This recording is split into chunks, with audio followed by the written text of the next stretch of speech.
ഞങ്ങളുടെ ഋഷിക്കുട്ടൻ്റെ ബാക്കിയുള്ള ഭക്ഷണം അവൻ്റെ കൂട്ടുകാരന് വേണ്ടിയിട്ടുള്ളതാണ്. എല്ലാ ദിവസവും വൈകിട്ട് അവൻ്റെ ഷെയർ ഞങ്ങൾ കൊടുക്കാറുണ്ട്. ഞങ്ങളുടെ ഋഷിക്കുട്ടന് ദിവസത്തിൽ ഒരു പ്രാവശ്യം മാത്രമേ ഭക്ഷണം കൊടുക്കാറുള്ളൂ. അതിൻ്റെ ബാക്കി വരുന്നത് അവൻ്റെ കൂട്ടുകാരന് കൊടുക്കും. എല്ലാ ദിവസവും രാത്രി അവനവിടെ കാത്തു നിൽക്കും, ഞങ്ങളുടെ വാതിൽ തുറക്കണതും നോക്കിയിട്ട്. ഇവിടെ വീടിൻ്റെ അടുത്ത് തന്നെയാണ് അവനെ എടുത്ത് വളർത്തുന്നതാണ്, തെരുവിൽ നിന്ന് എടുത്ത് വളർത്തുന്നതാണ് തൊട്ടടുത്ത വീട്ടുകാർ. എല്ലാവരോടും നല്ല സ്നേഹമാണ്. ഇപ്പോൾ ഭക്ഷണം കഴിക്കാനുള്ള ആർത്തിയിൽ പാത്രത്തിലേക്ക് ചാടി വരികയാണ്. അവനവിടെ ഭക്ഷണം ഇട്ട് കൊടുക്കുകയാണ് പതിവ്. എത്ര ഭക്ഷണം കിട്ടിയാലും കഴിക്കും.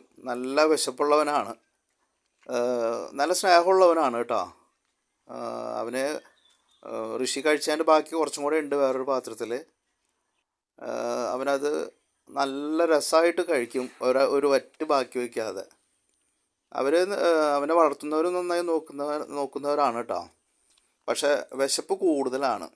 ദേ അവൻ്റെ കൂട്ടുകാരൻ അവിടെ വരാന്തയിൽ നിന്ന് നോക്കുന്നുണ്ട് അവനെ. അവർ നല്ല കൂട്ടാണ്, നല്ല കളിയാണ്. അവനെ പുറത്ത് കൊണ്ടുപോകുമ്പോൾ രണ്ടുപേരും ചാടിക്കളി ഓടിക്കളിയാണ്. ഭക്ഷണം കുറച്ചുകൂടി ബാക്കിയുള്ളത് അവന് എല്ലാവരും ഇപ്പോൾ തെളിഞ്ഞ് കാണാൻ വേണ്ടി സ്ട്രീറ്റ് ലൈറ്റിൻ്റെ അടുത്ത് താഴെ വെച്ച് കൊടുക്കുകയാണ് കേട്ടോ. ആർത്തിയാണ്, നല്ല വിശപ്പാണ് എപ്പോഴും. ഭക്ഷണം ഇഷ്ടം പോലെ കഴിക്കും.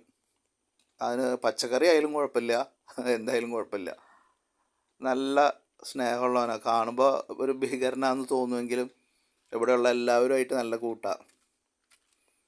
അവൻ്റെ താമസ സ്ഥലം, അവൻ്റെ വീടാണ്. ആ വീടിൻ്റെ പടിയാണ് കാണുന്നത്. അവർ താൽക്കാലികമായിട്ട് ഇപ്പോൾ അവിടെ വൃത്തിയാക്കിയതാണ്, പടിയൊക്കെ സെറ്റ് ചെയ്യുന്നുള്ളൂ. താൽക്കാലികമായി മറച്ച് ഇടിക്കുകയാണ്. അത് പൊളിച്ചാണ് അവൻ ഭാഗത്തേക്കും പുറത്തേക്കൊക്കെ കടക്കുന്നത്. അവിടെ ഇപ്പോൾ ഒരു വീട് പണിയൊക്കെ നടന്നുകൊണ്ടിരിക്കുകയാണ്. അവർ മുമ്പ് താമസിച്ച വീട്ടിലാണ് ഇവനെയും കിടത്തുന്നത്. അവർ നല്ല കാര്യമായിട്ട് തന്നെ അവരെ നോക്കുന്നുണ്ട്. ഭക്ഷണം നല്ല ഇഷ്ടത്തോടെ കഴിക്കും. അതാണ് നമുക്ക് കൊടുക്കുന്നവർക്കും ഒരു ആശ്വാസം. ഇപ്പോൾ സുപ്രീം കോടതി പറഞ്ഞിട്ടുണ്ടല്ലോ പുറത്ത് ഭക്ഷണം കൊടുക്കാൻ പാടില്ല എന്ന്. ഇനിയിപ്പോൾ അതെങ്ങനെയാവോ എന്തോ. ഇത് ഞങ്ങൾക്ക് മാത്രമായിട്ടുള്ളൊരു ഇടവഴി ആയതുകൊണ്ട് അങ്ങനെ പ്രശ്നമൊന്നുമില്ല. ഞാൻ സന്ദർഭവശാൽ പറഞ്ഞു എന്നേ ഉള്ളൂ. ഇവരുടെ കുറച്ച് വിശാലമായി നീണ്ടു കിടക്കുന്ന പടിയാണ്, നീളത്തിൽ പണിതുകൊണ്ടിരിക്കുകയാണ്, വർക്ക് കഴിഞ്ഞിട്ടില്ല. അപ്പോൾ താൽക്കാലികമായിട്ട് അവർ അവിടെ കെട്ടി മറച്ചിരിക്കുന്നതാണ് കാണുന്നത്. ഭക്ഷണം കൊടുത്ത പാത്രം നക്കി തുടച്ചു, ഇനി കഴുകണ്ട എന്ന് പറയുന്ന പോലെ, നമ്മൾ സാധാരണ പറയുന്ന പോലെ തന്നെ ആക്കി വെച്ചിട്ടുണ്ട്. ഭക്ഷണം കഴിക്കുന്ന നേരത്തെ ഇവനൊന്നും തൊട്ടാലൊന്നും പ്രശ്നമില്ല കേട്ടോ. തൊട്ടാലും ഒഴിഞ്ഞാലൊന്നും അങ്ങനെ ദേഷ്യപ്പെടുക മുരളൊന്നും ചെയ്യില്ല. പൊതുവേ ഒരു സാധു.